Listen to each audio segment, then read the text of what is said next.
Hello everyone, मेरा नाम दिव्यांशु है और आज हम लोग देखने जा रहे हैं बिजनेस स्टडीज़ का चैप्टर जो कि है nature and significance of management. तो आइए इसे समझते हैं बहुत ही आसान तरीके से। तो सबसे पहले देखते हैं कि मैनेजमेंट क्या होता है। तो management is the process of planning, organising, staffing, directing and controlling an organisation resources to achieve its goals efficiently and effectively. तो मैनेजमेंट बेसिकली एक प्रोसेस होता है। किस चीज़ का प्रोसेस?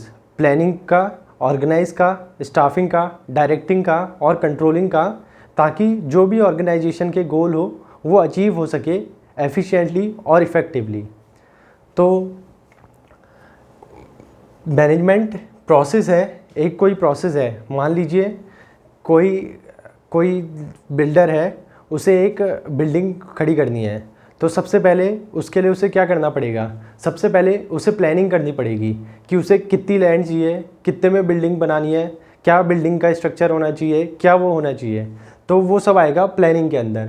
अब उसको बिल्डिंग के लिए सबसे ज़रूरी क्या करनी होगी? लैंड खरीदनी होगी। उसके लिए उसको बिल्डिंग बनाने के लिए मटेरियल चाहिए होगा।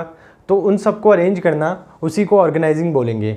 मान लीजिए अब बिल्डिंग बनके तैयार हो चुकी है और उस बिल्डिंग में उसने होटल बनाया है, तो उस होटल के लिए उसे कुछ एम्प्लॉय चाहिए होंगे काम करने के लिए, तो उसी को हम बोलेंगे स्टाफिंग। और अब उस होटल को देखभाल करने के लिए उसे डायरेक्टिंग करनी पड़ेगी, मतलब उसे चलाने के लिए उसे देखना होगा, लीड करना होगा, तो उसी को डायरेक्टिंग बोलेंगे। और अगला रहता है कंट्रोलिंग। अब होटल में जो जो डिसीज़न होंगे उसे वो लेने होंगे, मतलब होटल को पूरा कंट्रोल करना पड़ेगा ताकि वो अच्छे से काम कर सके।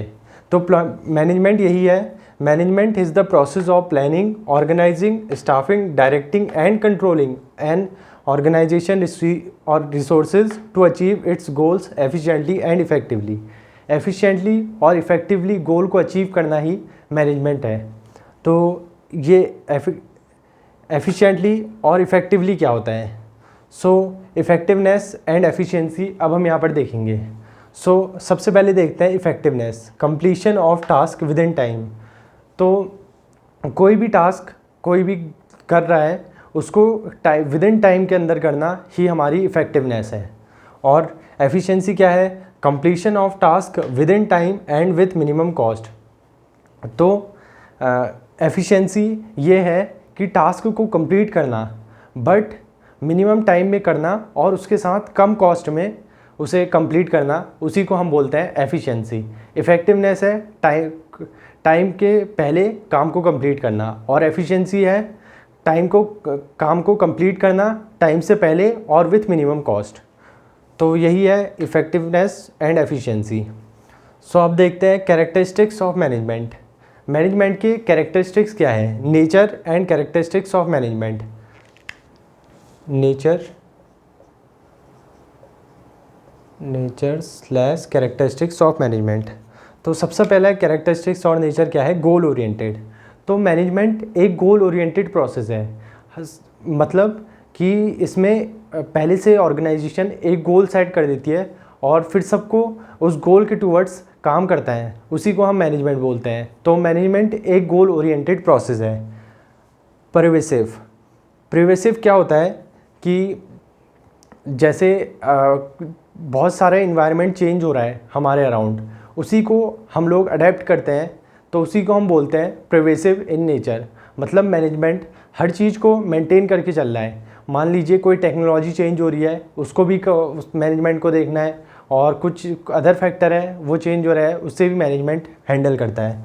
और कंटिन्यूस प्रोसेस मतलब कि मैनेजमेंट हमेशा चलते रहेगा। अगर एक टास्क कंप्लीट हो रहा है तो मैनेजमेंट अगला टास्क कंप्लीट करने के लिए जुट जाएगा। तो मैनेजमेंट एक कंटिन्यूस प्रोसेस है। अगला है ग्रुप एक्टिविटी। तो मैनेजमेंट एक ग्रुप एक्टिविटी है। बेसिकली पूरा ग्रुप मिलके एक गोल को अचीव करने के लिए काम करता है, तो ये एक ग्रुप एक्टिविटी है मैनेजमेंट। Dynamic function. मैनेजमेंट काफ़ी डायनेमिक फंक्शन है, मतलब काफ़ी ज़्यादा कोई भी चेंज है हमारे सराउंडिंग में अराउंड है, उसे मैनेजमेंट इजीली अडेप्ट कर लेता है और हमें आगे बढ़ने के लिए कंपनी को ग्रोथ में मदद करता है। और साइंस एंड आर्ट। तो बेसिकली साइंस क्या होता है? साइंस वो होता है जिसमें बहुत सारे रूल्स रेगुलेशंस होते हैं कि इस हिसाब से काम होना चाहिए, इस हिसाब से ये होना चाहिए। तो मैनेजमेंट क्या है? मैनेजमेंट एक साइंस है, मतलब कि इसमें रूल्स भी हैं, रूल्स और रेगुलेशन है कि इस हिसाब से काम होना चाहिए और ऐसे होना चाहिए। और आर्ट क्या होता है? आर्ट में हम अपनी स्किल्स भी यूज़ कर सकते हैं। तो मैनेजमेंट भी ऐसी है, साइंस एंड आर्ट। साइंस में मतलब हमें रूल्स एंड रेगुलेशंस भी फॉलो करने पड़ते हैं, और आर्ट में मतलब हम अपने स्किल्स शो कर सकते हैं। तो इसी प्रकार मैनेजमेंट में भी हम अपनी स्किल्स शो कर सकते हैं। तो ये थी characteristics of management. Goal oriented process, management is a goal oriented process, pervasive in nature, continuous process, group activity, dynamic function, science and art. तो अब समझते हैं ऑब्जेक्टिव्स ऑफ मैनेजमेंट। मैनेजमेंट के क्या क्या ऑब्जेक्टिव रहते हैं? मैनेजमेंट के ऑब्जेक्टिव रहते हैं ऑर्गेनाइजेशन ऑब्जेक्टिव। सबसे पहला और सबसे मेन, मैनेजमेंट किस लिए काम करता है? एक ऑर्गेनाइजेशन के ऑब्जेक्टिव को अचीव करने के लिए, मतलब कि कंपनी को ग्रोथ दिलाने के लिए, या किसी ऑर्गेनाइजेशन को प्रॉफिट मैक्सिमाइज करने के लिए, या किसी ऑर्गेनाइजेशन को रन करने के लिए। तो इस सब के लिए मैनेजमेंट का ऑर्गेनाइजेशनल ऑब्जेक्टिव रहता है कि हमें ऑर्गेनाइजेशन में ग्रोथ करनी है, प्रॉफिट करना है और एटसेट्रा। सोशल ऑब्जेक्टिव, तो मैनेजमेंट का सोशल ऑब्जेक्टिव भी रहता है कि हम ऑर्गेनाइजेशन को रन करें बट सोसाइटी को उससे कोई नुकसान ना हो। हम इस तरीके से ऑर्गेनाइजेशन को चलाएं कि सोसाइटी के लिए वो बेनिफिट हो, लाइक सोसाइटी में एम्प्लॉयमेंट जनरेट करे और सोसाइटी को कोई नुकसान ना पहुंचाए, लाइक पोल्यूशन ना हो, एनी अदर थिंग्स।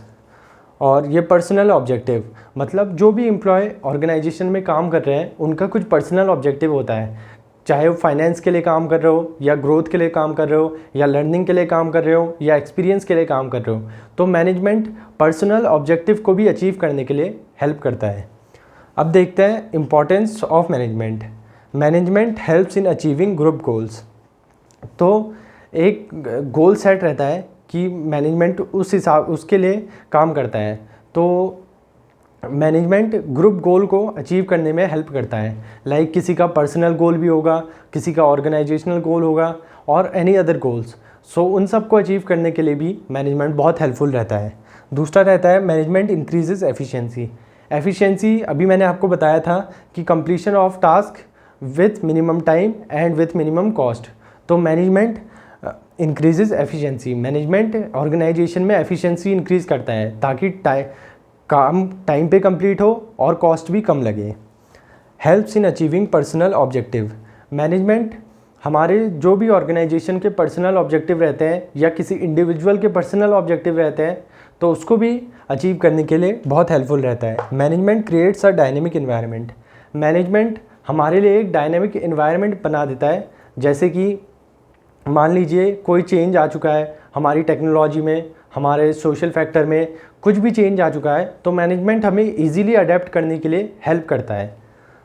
और ये है management as an art and science. ये वाला मैंने आपको समझा दिया है, एक बार और समझा देता हूँ। तो management as a science, management as a science, science क्या होता है? जिसमें रूल्स एंड रेगुलेशंस ये सब चीज़ें होती हैं। तो मैनेजमेंट में भी काफ़ी रूल्स एंड रेगुलेशंस होते हैं, तो हम उसे फॉलो करते हैं। और as an art, management as an art and science, art क्या होता है? आर्ट वो होता है जिसमें रूल्स एंड रेगुलेशंस भी होते हैं और स्किल्स भी हम अपनी फॉलो कर सकते हैं। तो मैनेजमेंट यही होता है, management as an art and science. तो आर्ट में ये होता है कि हम अपनी स्किल्स दिखा रहे हैं अपने काम के लिए, और साइंस में ये रहता है कि हम रूल्स एंड रेगुलेशंस फॉलो कर रहे हैं। तो मैनेजमेंट बोथ है, art as well as science. तो मैनेजमेंट में हम अपनी स्किल्स भी दिखाते हैं, साथ ही साथ रूल्स एंड रेगुलेशंस को भी फॉलो करते हैं। तो अब देखते हैं लेवल्स ऑफ मैनेजमेंट। मैनेजमेंट के कितने लेवल होते हैं? मैनेजमेंट के 3 लेवल होते हैं, top level management, middle level management, supervisory और ऑपरेशनल मैनेजमेंट। सो अब देखते हैं टॉप लेवल मैनेजमेंट क्या होता है। टॉप लेवल मैनेजमेंट में वो सारे एम्प्लॉयज़ होते हैं जो कि कंपनी को रन करने में, मतलब कि कंपनी के डिसीजन लेते हैं, like CEO, chief executive officer, CFO etcetera etcetera. So जो सारे डिसीज़न बनते हैं वो टॉप लेवल मैनेजमेंट के थ्रू बनते हैं।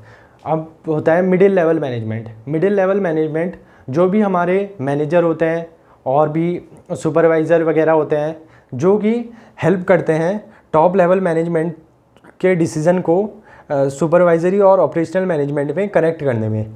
सुपरवाइज़री और ऑपरेशनल मैनेजमेंट क्या होता है, जो कि ग्राउंड लेवल पे आके काम करते हैं, मतलब जो कि प्रैक्टिकली वर्क करते हैं और जो भी डिसीज़न लिए होते हैं टॉप लेवल मैनेजमेंट में उनको इम्प्लीमेंट करते हैं प्रैक्टिकली। तो ये था आज का topic, nature and significance of management. I hope आपको वीडियो समझ आई होगी। अगर आपको थोड़ी भी वीडियो समझ आई हो तो प्लीज़ वीडियो को लाइक कीजिएगा, चैनल को सब्सक्राइब कीजिएगा और वीडियो को अपने फ्रेंड्स के साथ शेयर कीजिएगा। Thank you so much for watching.